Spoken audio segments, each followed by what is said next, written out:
여러분 반갑습니다. 우리 가족들 서로 한번 인사 나누고 우리 하나님 말씀 받도록 하십시다. 우리 오랜만에 보시는 분들도 계시고 하니까 여러분들 우리 환영하면서 우리 한번 인사하시죠.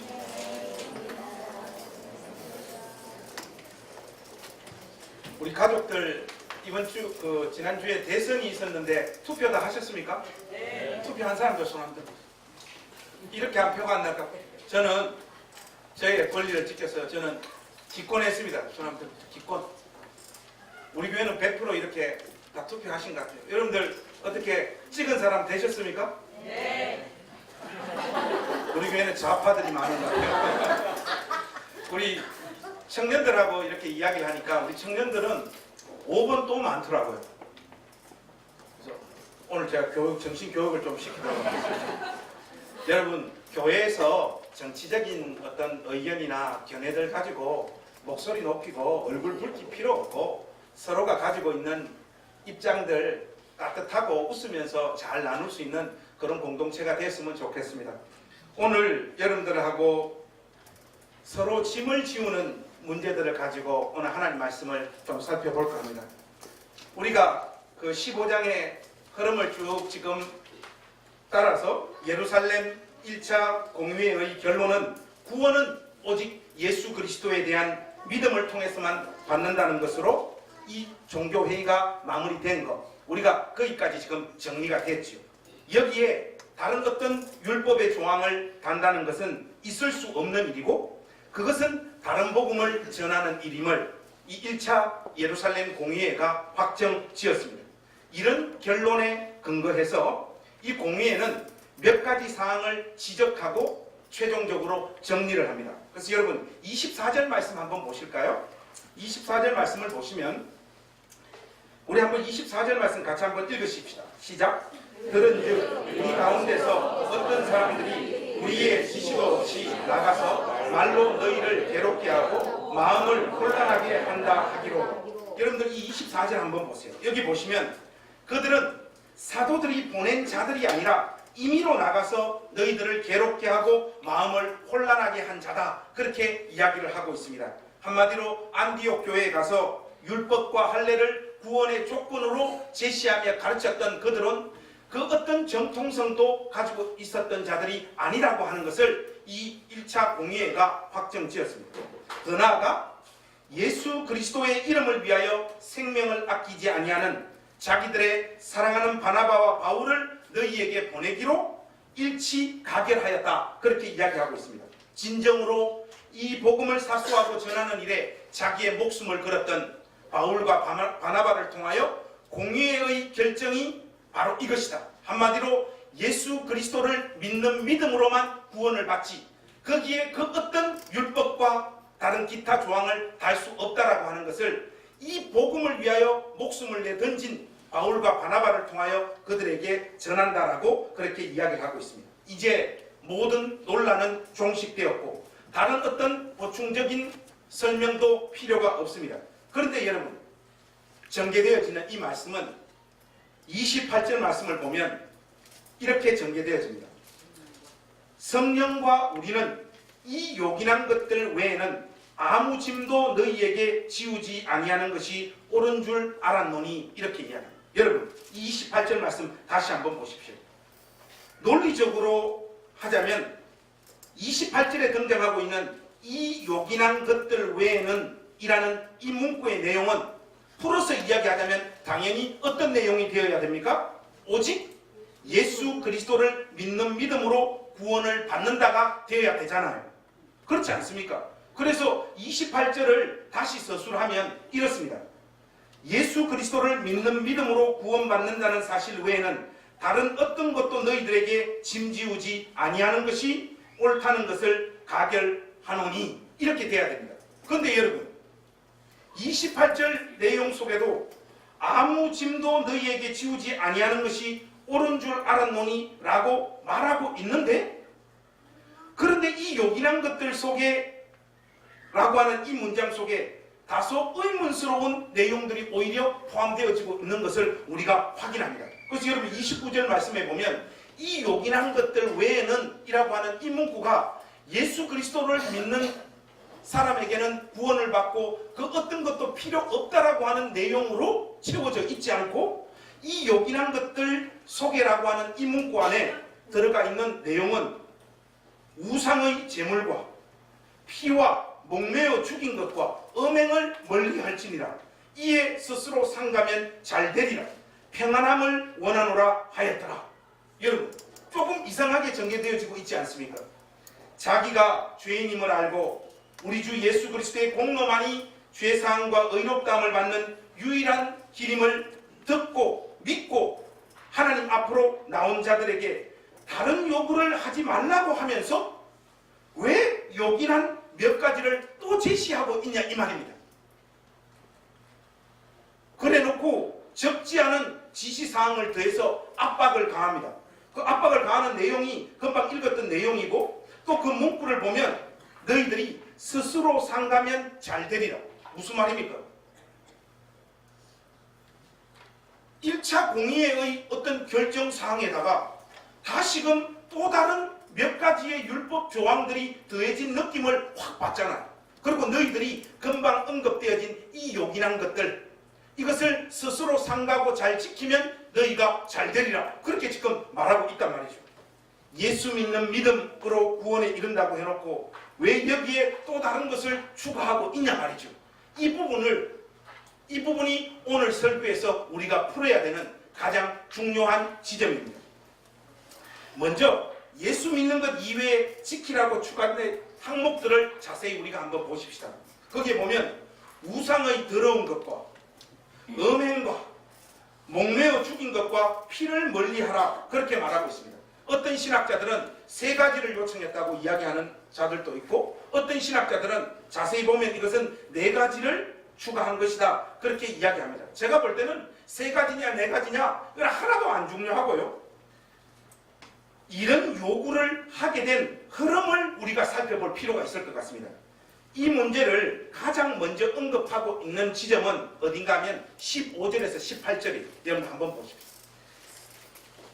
이 요긴한 것들을 제시하기 전에 등장했던 서론격에 해당되어지는 내용이 15절에서 18절입니다. 그래서 제가 이 말씀 우리가 교도하십시다. 제가 15절 읽겠습니다. 선지자들의 말씀이 이와 일치하다 기록된 바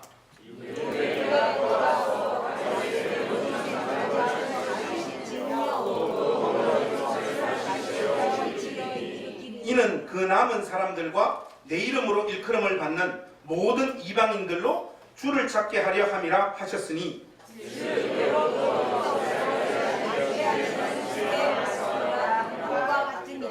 여러분 이 구절을 들은요 아모스 9장 11절에서 12절 말씀을 누가가 지금 그대로 인용하고 있는 말씀입니다. 말씀의 묘지가 뭔가 하면요 이방인들이 하나님의 백성으로 편입된다는 것은 하나님의 임시 방편이 아니고 하나님께서 처음부터 계획하셨고 또한 이를 역사 속에 충분히 알려오셨다라고 하는 것이 아모스 9장의 핵심적인 내용입니다. 이방인들에게 예수 믿는 믿음 이외의 것들을 추가해서 그들을 괴롭게 해서는 안 된다라고 하는 이 말씀과 아모스의 이 말씀은 그대로 일치합니다. 하나님께서 이미 계획하시고 성취하신 일을 마치 이방인들은 2등 신자들이거나 구원에 이르기에는 왠지 부족한 자들이라고 하는 의식을 가져서는 안 된다라고 하는 것이 이 말씀의 취지예요. 일단 이 부분을 아모스 말씀을 통하여 분명하게 못을 받고 난 다음에 등장하고 있는 말씀이 뭐냐? 우상의 제물과 피와 목매어 죽인 것과 음행을 멀리 할지니라. 이에 스스로 상가면 잘되리라. 평안함을 원하노라 하였더라. 이렇게 지금 이야기하고 있단 말이죠. 그러니까 여기 등장하고 있는 이 요긴한 것들, 이 요구들은요 구원의 조건으로 반드시 지키라고 하는 말씀이 아니라는 거예요. 여러분들 뭔 말인가 이해되시죠? 구원과는 상관없을지라도 율법과 할례를 지키는 유대인들의 신앙 관습과 문화를 묵살하는 것은 지혜롭지 않다라는 뜻입니다. 유대인들 신자들의 신앙적 정서를 위해서 그들을 배려하는 차원에서 이방인 신자들도 가급적 이러한 것들을 삶 속에서 지켜주기를 주님의 이름으로 권면하고 있는 내용이라는 것을 여러분들이 분명히 숙지하셔야 됩니다. 모세의 율법은 유대인들에게 이미 널리 퍼져서 읽혀지고 있는 상태였기 때문에 이와 같은 것들을 이방인들이 금지사항으로 지켜주면 주님의 몸된 교회 안에서의 유대인들의 마음과 양심을 편안하게 해줄 뿐만 아니라 유대인들과 이방인들이 주님 안에서 교제를 나누는 그 교제도 원활할 수 있기 때문에 이 말씀을 지켜달라고 이방인 신자들에게 부탁하고 있는 내용이란 말이죠. 오늘 이 말씀과 관련해서 여러분들이 마음속에 분명히 새겨야 될 신앙적인 명제가 하나 있습니다. 그것이 뭔가 하면 예수 그리스도의 복음이 변질되지 않도록 막는 일과 교회가 분열되지 않도록 유지하는 것은 별개의 사안이라는 것을 여러분들이 기억하셔야 됩니다. 우리는 그리스도의 복음의 본질과는 상관없는 일에 하나님의 뜻을 등장시켜서 교회를 쪼개고 가르는 일에 참 열심히 여러분 사도 바울은요 오늘 이 주제와 관련해서 아주 단호한 입장에 서 있었던 사람이라는 것을 여러분 기억하시죠. 그는 구원받는 일에 예수 믿는 믿음 이외에 그 어떤 것도 보태거나 더하지 마라. 율법, 할례 이런 것들로 이방인들을 괴롭혀서는 안 된다라고 하는 이 주장을 가장 중심된 자리에서 외쳤던 사람이 사도 바울이었습니다. 그런데 여러분 이 사도 바울이 말이죠 1차 공의회가 끝나고 어떤 액션을 취하는가 하면요 여러분 재미나는 구절이 하나 있습니다. 오늘 본문이 15장인데 16장으로 한번 가보십시오. 사도행전 16장 2절에서 3절 말씀 한번 보십시오. 우리 소리내서 2절과 3절 말씀 한번 같이 읽으십시오. 16장 2절과 3절입니다. 같이 읽겠습니다. 시작! 디모데는 루스드라와 이고니온에 있는 형제들에게 칭찬을 받는 자니 바울이 그를 데리고 떠나고자 하세 그 지역에 있는 유대인으로 말미암아 그를 데려다가 할례를 행하니 이는 사람들이 그의 아버지는 헬라인인 줄 다 알미라. 여러분 디모데의 어머니는 유대인이고요 디모데의 아버지는 헬라인 이방인이었습니다. 그런데 이스라엘 족보는요 모계를 따릅니다. 엄마가 유대인이면 그 사람은 유대인 취급을 해요. 그러니까 디모데라고 하는 이 존재는요 이방 사람들은 구계를 따르니까 이방 사람들의 시각에서 볼 때는 그는 이방인이고 이스라엘 사람들의 입장에서 볼 때는 그는 유대인이 되어지는 거예요. 아주 독특한 정체성을 가지고 있었던 사람이 디모데입니다. 그런데 이 디모데를요 예수 믿는 믿음 이외에 그 어떤 것도 보태게 하지 마라. 율법과 할례를 이방인들에게 의무조항으로 달지 말라고 외쳤던 사도 바울이요 루스드라와 이고니온에 있는 유대인들을 배려해가지고요 디모데를 할례를 줘버리는 장면을 오늘 우리가 목격합니다. 이것은 자세하게 살피지 않으면요 사도 바울 자기가 가지고 있었던 외침을 배반하는 행동이잖아요. 그런데 더 자세히 보면 배반하는 행동이 아닙니다. 1차 공의회의 최종적인 결정을 존중했어요.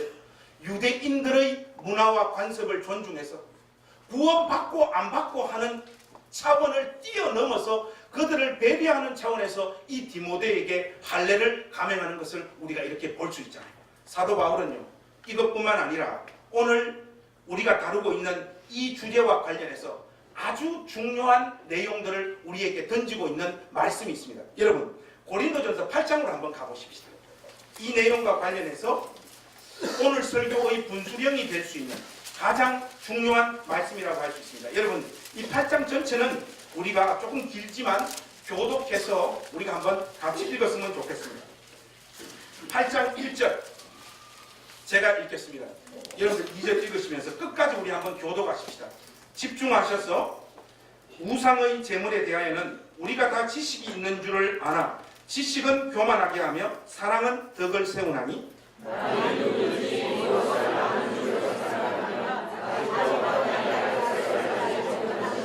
또 누구든지 하나님을 사랑하면 그 사람은 하나님도 알아주시느니라.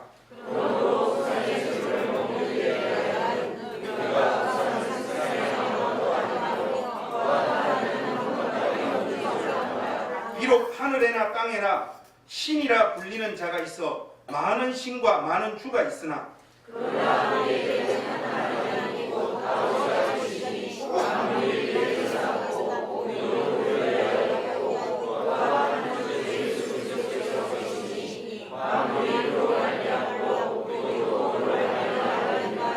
그러나 이 지식은 모든 사람에게 있는 것은 아니므로 어떤 이들은 지금까지 우상에 대한 습관이 있어 우상의 제물로 알고 먹는 거로 그들의 양심이 약하여지고 더러워지느니라.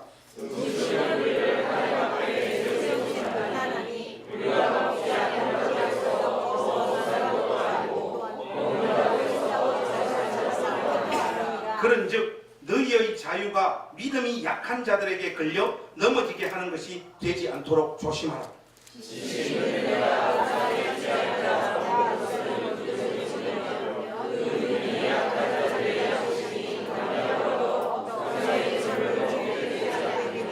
그러면 내 지식으로 그 믿음이 약한 자가 멸망하나니 그는 그리스도께서 위하여 죽으신 형제라.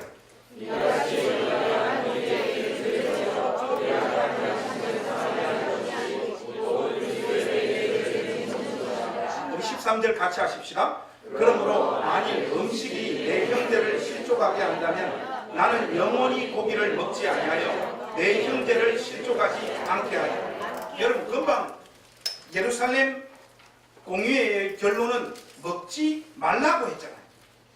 그렇지 않습니까?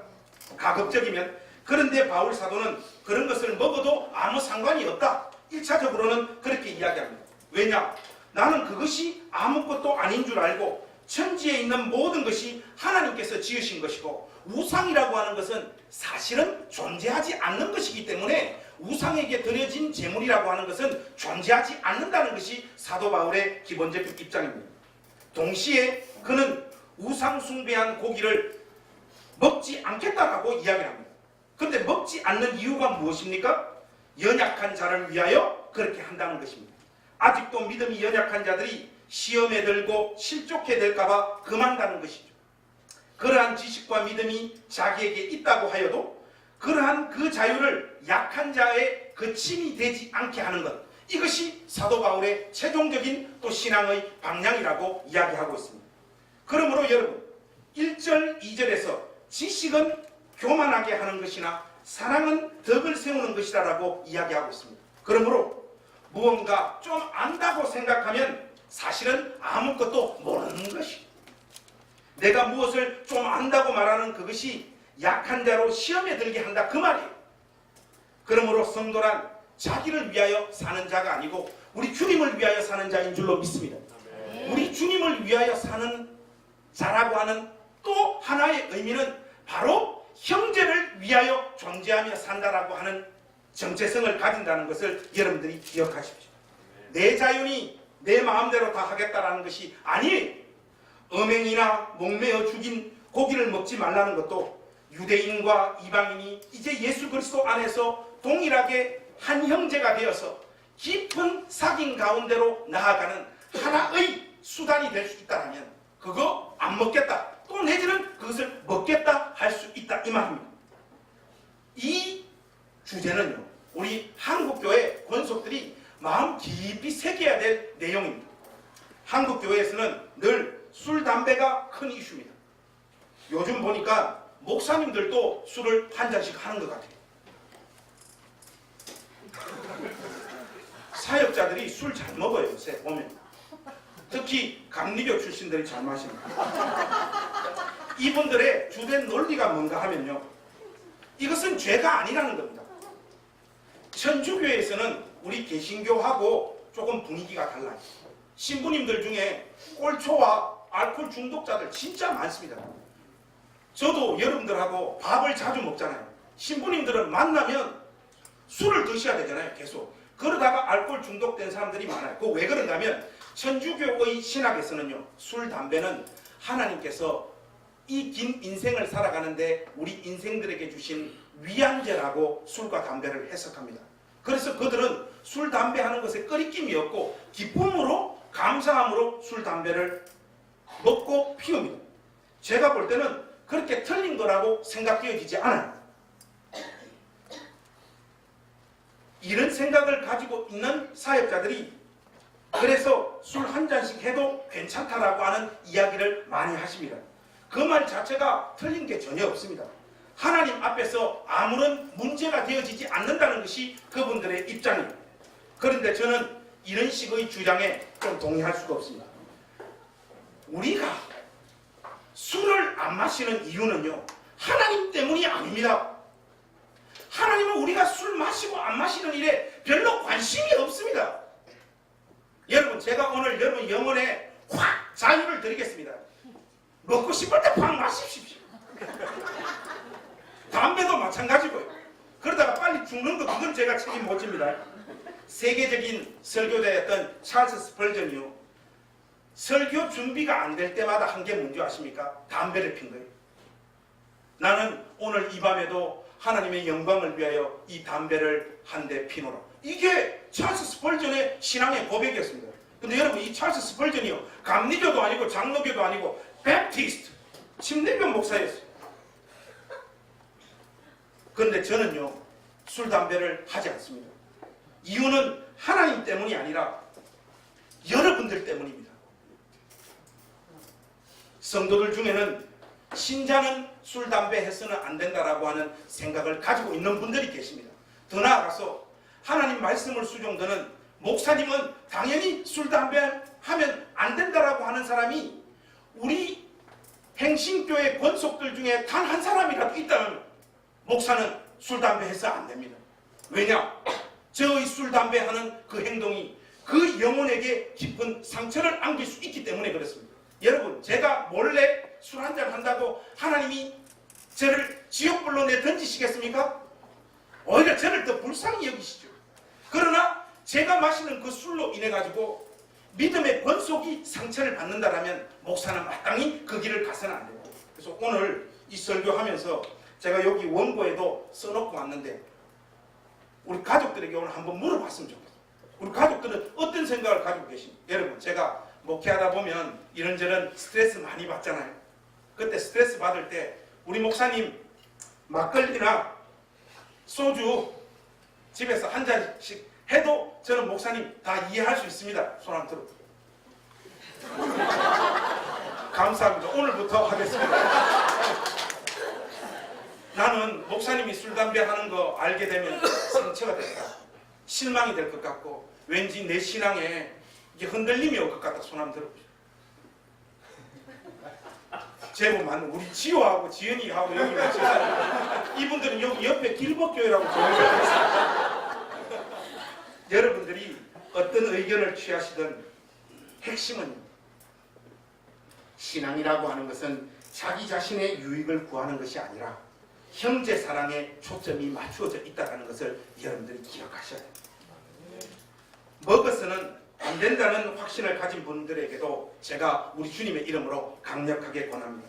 여러분의 그 확신을 다른 사람에게 강요하지 마십시오. 그것이 옳다라고 생각하시면 혼자 마시고 째릴 수 있기를 바랍니다.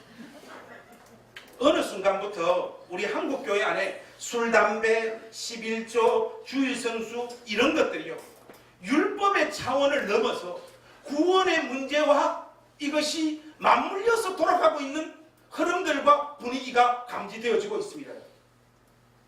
우리 교단의 윤모 목사님께서 강단에서 주일성수하고 11조 또 술, 담배 하는 사람은 구원받지 못한다 이렇게 설교를 해버렸죠. 그것 때문에 이단 시비가 걸렸습니다. 제가 볼 때 이단으로 얘가 쫓아내야 돼요. 열심을 촉구하는 방식이 이런 식으로 흘러가서는 안 됩니다. 교회가 돈이 없다고 해서 11조 안 하면 지옥 간다라고 외쳐서는 안 됩니다.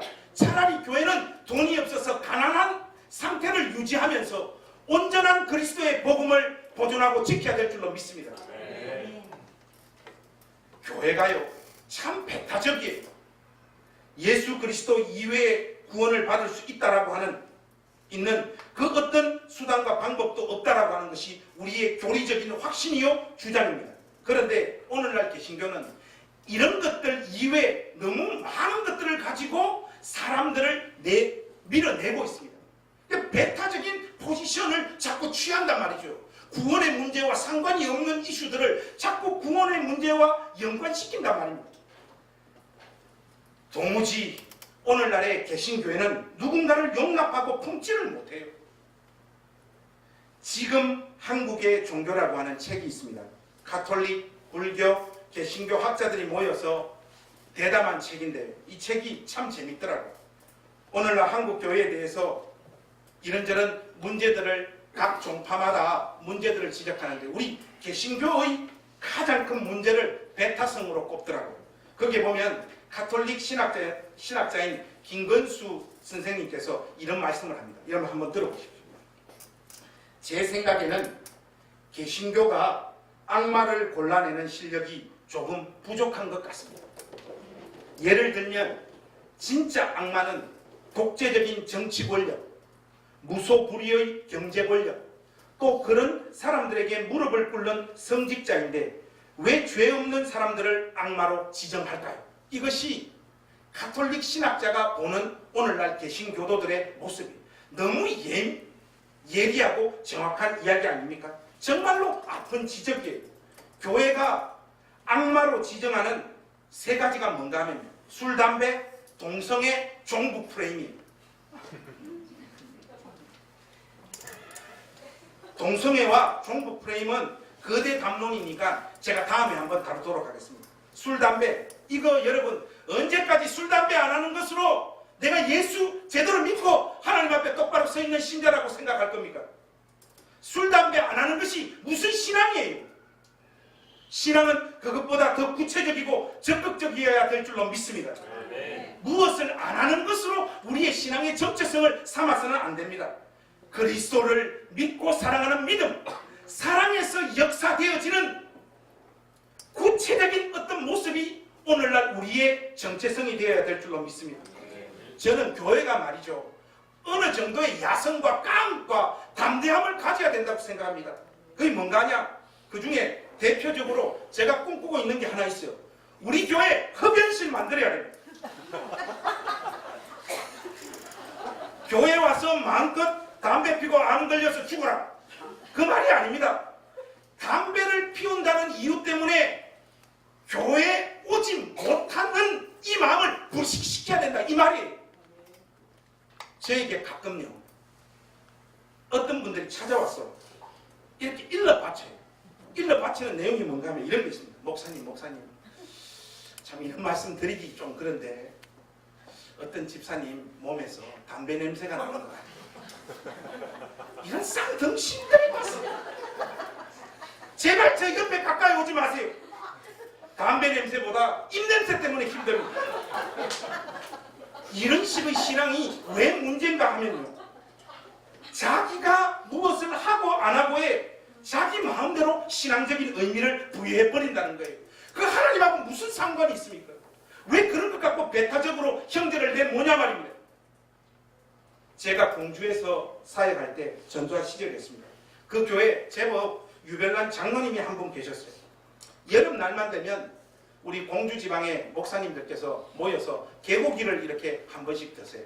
목사님 가시면 저는 교회를 지켜야 되기 때문에 있으면 장로님께서 저한테 오셔가지고 목사님 개고기 드시러 가셨으니까 저보고 김 전사님은 앞으로 절대로 개고기 먹지 마라. 예, 원래도 잘 못 먹고 안 먹을 겁니다. 그 장로님 뭐 개고기를 안 먹어야 되는 이유가 있습니까? 하니까 장로님이 하시는 말씀이 가관. 목사님, 전사님, 개고기 드시면 영이 혼탁해집니다. 여러분, 개고기 먹으면요 멧돼지가 튀어나오지 영이 혼탁해지지 않습니다. 이건요 자기가 믿고 싶은 방식대로 하나님과 신앙을요 자기가 하고 안 하는 것에 의미를 부여해가지고 다른 사람들을 공격하는 내용입니다. 이런 것이 교회 한두 가지가 아니에요. 이렇게 교회가 자꾸 흘러가서 누구를 배타하고 누가 뭘 하는 거 손가락질하고 누가 뭐 안 하는 거 손가락질하게 되면요 교회 권속들이요 서로와 서로들에게 가십덩어리가 되어집니다. 너무 서로가 무서워가지고요 감염 무도회를 하게 됩니다. 알고 보면 저나 여러분이나 별거 없는 사람이잖아요. 우리 주님의 십자가 앞에서 우리 모두는 다 죄인들이잖아요. 그리고 한 주 동안 우리가 실질적으로 십자가를 묵상하고 하나님 앞에서 살아가는 우리 모습도 한없이 초라하고 부족하고 죄 가운데 뒹굴고 여기에 왔다라고 말을 해도 조금도 틀리지 않는 것이 저와 여러분들의 객관적인 정체이지 않습니까? 근데 여기 떠 와가지고요, 마치 뭐라도 되는 마냥 점잔을 빼고 가식을 떨고 그렇게 앉아 있습니다. 왜 교회 문화가 진정한 가족이 되어지지 못하고 서로가 서로에게 가식 덩어리 같은 존재로서 있는가 하면요, 뭔가 실수를 하고 어떤 내용을 주장하고 어떤 말들을 하게 되면요, 그 내용들이 전부 다 교회 안에서는 뒷담화의 소재가 되어버립니다. 조금만 개성 있는 모습을 보인다든지 독특한 어떤 행동을 하면요, 교회 안에서 살아남지 못합니다. 그런 분위기들을 질식시켜버리고 독살시키는 가장 악질적인 집단이 어디냐? 주님의 몸된 교회가 되어버렸습니다. 우리는 넉넉하지를 못해요. 누구를 품고 사랑하고 이해하고 그 사람의 행동을 존중하는 법들을 익히지 못했습니다. 이상하게도 예수를 열심히 믿으면 믿을수록 더 표독스럽고 악당이 되어가는 현실 속에 저와 여러분들이 놓여져 있는 것 같습니다. 여러분, 제자 훈련 열심히 하고 기도 열심히 하는 사람들 중에 따뜻한 인간 보셨습니까? 성경 공부 열심히 하고 기도 열심히 하면요, 더 표독스러워져요. 제가 그래서 여러분들 보고 주중에 교회 오지 말라고 하는 거예요. 성경 배워가지고 기도해가지고 여러분들 영혼이 그런 식으로 망가지는데 뭐하러 그런 모임에 참여합니까? 진심을 가지고 자기 아픔을 꺼내놓고 자기 고통스러운 현실을 누구에게 이야기하게 되면요, 어느 순간에 소문이 나가지고 이 이야기를 가지고 그 사람을 조리돌림해버립니다. 교회가. 누군가를 위로하는 방식도 교회가 얼마나 폭력적입니까, 여러분? 찬양할 때나 기도할 때 저는 이렇게 여러분들 눈을 이렇게 쭉 봅니다. 보면 어떤 분들 보면 지금 힘들어요. 많이 힘들어. 많이 고통스러워. 인생의 무게가 그 영혼을 짓누르고 있는 것이 어떤 사람들 이렇게 보입니다. 여러분들도 교회 다닌 세월들과 짬밥이 좀 있는 분들은 조금만 보면 알잖아요. 그러면 울고 있는 사람, 고통스러운 사람 옆에서 손잡아주고 묵묵히 기도하면 되는데 교회 분위기는 꼭 어떤 식으로 흘러가면, 집사님 뭐 힘든 거 있지? 내가 다 안다, 말해봐라. 집사님 아무것도 아니에요, 괜찮아요. 지사님 내가 다 안다, 말해봐라. 그래서 자꾸 쪼아댑니다. 그럼 어쩔 수 없어서 자기의 힘든 걸 이야기를 해요. 내가 이렇게 해서 지금 너무 힘들다 하면 입을 닫든지 그 사람을 위해서 조용히 기도하든지 하면 되는데, 그렇게 쪼아서 그 사람의 아픔을 토로하게 만들어 놓고 난 다음에는 꼭 우리는 어떤 식으로 갑니까? 그 봐라! 기도 안 하니까 그런 거 아이가? 내가 일찍부터 기도하라고 내가 말했잖아. 여러분, 이 지난 육갑을 떨어가지고 사람들이 절에 가버렸다는 거 아니에요?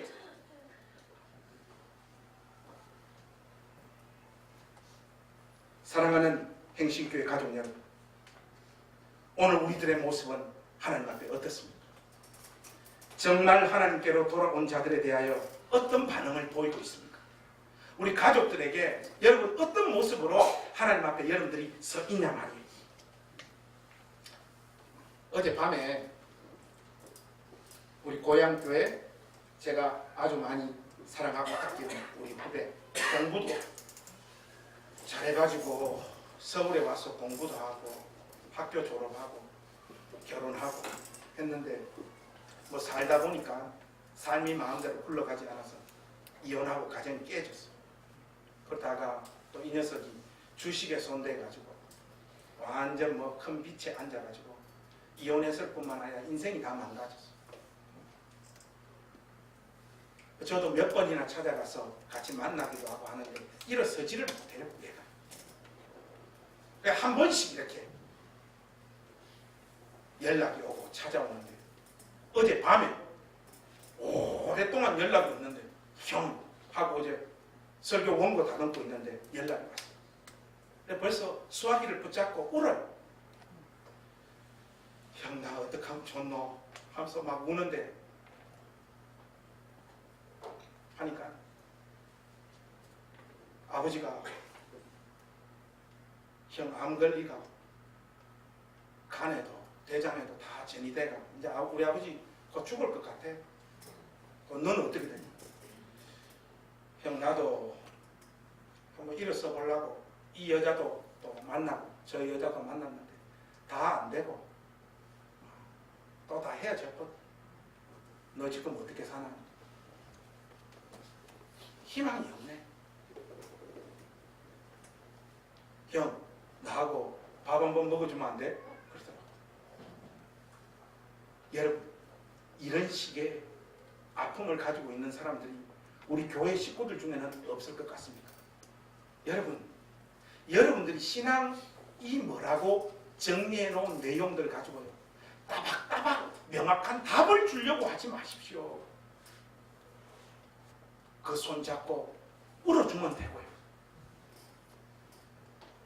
그 사람이 요청하는 것이 여러분 영혼에 다소 부담이 되어지는 어떤 것들이겠다 하더라도 여러분 어깨 위에 그 형제의 짐을 짊어지는 것이 우리 주님께서 우리를 부르시는 자리인 줄로 믿습니다. 내가 알고 있는 것으로 상대방을 섬기려고 하는 것이 아니라 내가 알고 있는 것으로 상대방을 정죄하고 판단하고 죽이는 행동들을 우리가 교회 안에서 행하고 있지 않는지 우리 자신들을 오늘 이 말씀에 비추어서 한번 살펴보십시오. 사랑하는 행신교회 가족 여러분, 지식은 교만하게 하는 것입니다. 그러나 사랑은 덕을 세우는 것임을 여러분 잊지 마십시오. 오늘 여러분들과 함께 이 정말로 중요한 문제를 최종적으로 이 말씀을 통해서 우리가 정리하고 마무리 지었으면 좋겠습니다. 여러분 고린도전서 10장으로 한번 가셔서 오늘 설교 마무리했으면 좋겠습니다. 고린도전서 10장 23절에서 33절입니다.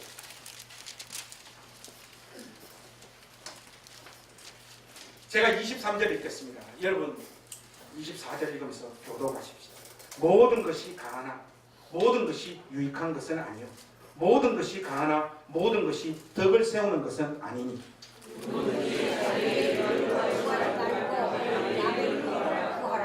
무릇 시장에서 파는 것은 양심을 위하여 묻지 말고 먹으라.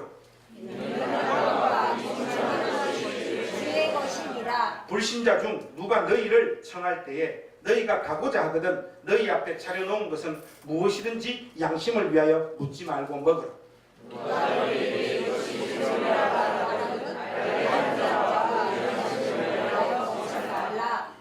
내가 말한 양심은 너희의 것이 아니요 남의 것이니 어찌하여 내 자유가 남의 양심으로 말미암아 판단을 받으리요.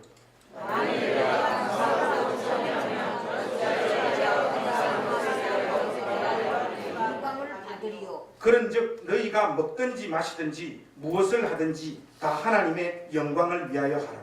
유대인이나 헬라인이나 하나님의 교회이나 33절 같이 하십시다. 나와 같이 모든 일에 모든 사람을 기쁘게 하여 자신의 유익을 구하지 않으며 많은 사람의 유익을 구하여 그들로 구원을 받게 하라. 사랑하는 우리 행신교회 가족 여러분, 예수 믿으면 구원받는다라고 하는 이 믿음 가지고 주님의 몸된 교회를 찾아온 믿음의 권속들, 그 권속들에게 다른 어떤 신앙의 짐도 지우지 마시기를 우리 주님의 이름으로 부탁합니다. 교회는 예수 믿으면 구원받는다, 이 명제, 이 교리 이외에는 바쁠 일도 없고 목소리를 높일 일도 없습니다. 비본질적인 것들로 형제들의 마음에 부담을 안기고 상처를 주고 이런저런 요구하는 문화들이 행신교회 안에서 종식되어질 수 있기를 우리 주님의 이름으로 부탁합니다. 행신교회 안에서 이런 주님께서 이끌어 가시는 바른 신앙적인 문화들이 형성되어져서 서로가 서로에게 위로받고 힘을 공급받으며 우리 주님을 더 깊이 알아가고 사랑하는 그 놀라운 은혜의 역사가 넘치게 되시기를 우리 주님의 이름으로 축복합니다. 기도하겠습니다. 하나님, 저희들이 어디선가 배우고 정리하였던 기독교 신앙의 내용을 가지고 이 사람 저 사람을 내 기준을 가지고 마구잡이로 판단하고 정죄하고 가르쳐 들려 하지 않도록 은혜를 베풀어 주시옵소서. 그 어떤 형제에게도 신앙의 짐을 지우지 않는 저희들이 되게 하시고, 동시에 우리 모두가 전능하신 하나님 앞에서 우리의 신앙의 의무와 행할 바를 결정하며 또 온전히 행해가는 믿음의 사람 되어지도록 복을 허락하여 주시옵소서. 예수님의 이름으로 축복하며 기도하옵나이다.